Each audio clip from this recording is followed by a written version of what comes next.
Good afternoon, everyone. I'm Laura Harris. We've been following along closely with UAW and the Detroit 3 contract talks as both sides continue to negotiate. But still no end is in sight. Now the deadline looms ahead, and next week could be the start of a strike. Once again, we spoke with Automotive News reporter Mike Martinez on how a UAW strike against the Detroit 3 could play out, and how the UAW plans to avoid burning through its $825 million strike fund. We really don't know what's going to happen next. There's a number of scenarios that could play out, but right now it doesn't look like things are going very well as far as coming to an agreement on a lot of the major economic issues. So both sides still seem very far apart. A strike really looks likely. If the union were to stage a bottleneck strike at all three companies, targeting engine or transmission plants could be more advantageous than going after one or two high-margin pickup or SUV assembly plants. This is because the parts facilities employ fewer workers and typically supply multiple products. That would cause a ripple effect and make all those other assembly plants close because they wouldn't have the parts necessary to build the vehicles. There's a lot of risk involved with that strategy, though. The UAW will have to tread carefully if it calls a strike in specific locations only.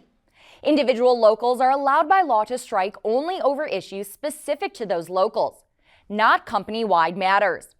Experts say the issue of what exactly an individual plant would be striking over could play a role in potential legal challenges. In theory, you can't say, if you're the Livonia transmission plant for Ford, you can't say, we're protesting Ford's economic offer. Well, why aren't the rest of the plants protesting it? So that's a legal gray area. You don't want to get involved in litigation there. Another tactic that could draw lawsuits is striking at supplier plants.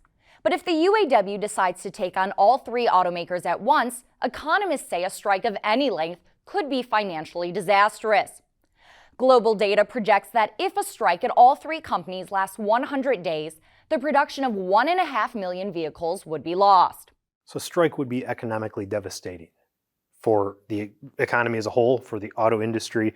You're talking suppliers, dealers, customers, and of course, the automakers.